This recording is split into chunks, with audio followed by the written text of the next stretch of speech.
રાજ્ય સરકાર દ્વારા કરોડોના ખર્ચે સીપુ યોજના હેઠળ ગામે ગામ તળાવો ભરવામાં આવી રહ્યા છે, ત્યારે કોન્ટ્રાક્ટર અને લાઇનમેનની બેદરકારીના કારણે લાખોના ખર્ચે તૈયાર થયેલી પાઇપલાઇનમાં લીકેજ થતું હોય છે। ત્યારે થરાદ તાલુકાના વડગામડા ગામે મુખ્ય સીપુ લાઇનમાંથી આવતી પાઇપલાઇનમાં લીકેજ થતાં ખેડૂતનું ખેતર પાણીથી ભરાઈ ગયું હતું, જેને કારણે ખેડૂતને ભારે નુકસાન થવા પામ્યું હતું।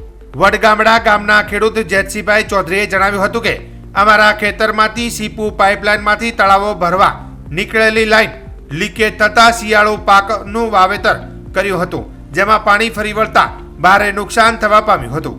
વાવેતર કરેલા રાયડાનો પાક નાશ થયો હતો। અમારે આ સમસ્યા છેલ્લા 6 મહિનાથી છે। અમારા ખેતરમાં ત્રીજી વખત પાઇપલાઇન લીકેજ થઈ છે અને અમે અગાઉ પણ તેમને જાણ કરી હતી, છતાં એ લોકોની આનાકાની કરતા હોય છે। આ જે અહીંયા અધિકારીઓ દ્વારા પાઇપલાઇન જે નાખવામાં આવેલી છે, કોન્ટ્રાક્ટર દ્વારા ખરાબ કામગીરીને દ્વારા ત્રીજી વખત પંચર પડેલું છે। શિયાળુમાં પાકમાં નુકસાન થયું હતું, વરાળુ પાકની અંદર નુકસાન થયું હતું। વારંવાર રજૂઆત કરવા છતાં અહીંયા મામલતદારને આવીને ખાલી વાતો કરીને જતા રહે છે, પણ અહીંયા ખેડૂતને કોઈ હજુ નુકસાન એનો કોઈ લાભ આલ્યો નથી અને ત્રીજી વખત આ પંચર પડ્યું છતાં કોઈ અહીંયા શાનો પાક વાવેલો હતો? અત્યારે શિયાળુમાં રાયડો વાવેલો હતો ને વરાળુની અંદર ચોમાસુમાં બાજરી વાવેલી હતી। અધિકારીએ કીધું કે કાયદેસરની કાર્યવાહી થતી છે, થશે, પણ હજી સુધી કોઈ અધિકારી અહીંયા આવીને ચેક લેવા માટે આવ્યો નથી અને પાઇપલાઇનની જે ખાદ કરવામાં આવી હતી એનો પણ ચેક આપવામાં આવ્યો નથી। કઈ પાઇપલાઇન છે? સીપો લાઇન દ્વારા નાખવામાં આવેલી છે, ગામડાની અંદર તળાવ ભરવા માટેની। ઓકે, કેટલા સમયથી આ મુશ્કેલી છે? આ મુશ્કેલી લગભગ છેલ્લા 6-12 મહિનાથી મુશ્કેલી છે, જ્યાંથી પાઇપલાઇન નાખી ત્યાંથી। મારું નામ ચૌધરી કરમસિંહભાઈ જેતસિંહભાઈ વડગામડા।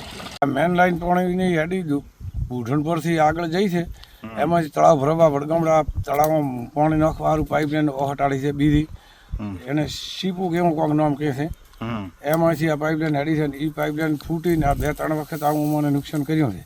હાલ મારું આખું આ રાયડો બોળી નાખ્યો એકર હતું એ, અને 2-3 વખત એને અમે રજૂઆત કરી, એ કર્મચારીઓ આવીને જ્યાં કંત્રાટીને બધાય જેણે 2-5 રૂપિયા ખવાર્યા એનો કામ થઈ ગયો ને અમારી પાસે કીધું કે તમે કોઈક પૈસા હાલો 20-25 હજાર રૂપિયા, તો કે આ કામ થાય નકા થશે નહીં, તો અમારી પાસે પૈસા હતા નહીં, કંઈ અમે આલ્યો નહીં, આ અમારું કામ છું નહીં, હાથ ફેરી અમારું રાયડું બોળી નાખ્યું, પાઇપ ફૂટી। કેટલું નુકસાન થયું?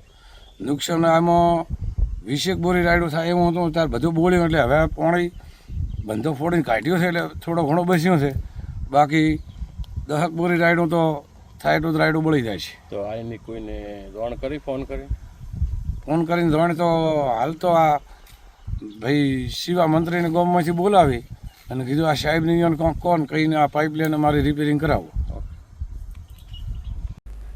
સીપુ લાઇનના કર્મચારી સુનિલભાઈ સાથેની ટેલિફોનિક વાતચીતમાં તેમણે જણાવ્યું હતું કે મુખ્ય લાઇનમાંથી નીકળતી પાઇપ પરના વાલ ખેડૂતો દ્વારા ખોલી નાખવામાં આવે છે, જેથી પ્રેશર વધુ જવાથી પાઇપલાઇનમાં લીકેજ થતું હોય છે। અમે ખેડૂતોને ના કહેવા છતાં તેઓ પાઇપલાઇનના વાલ ખોલી નાખે છે।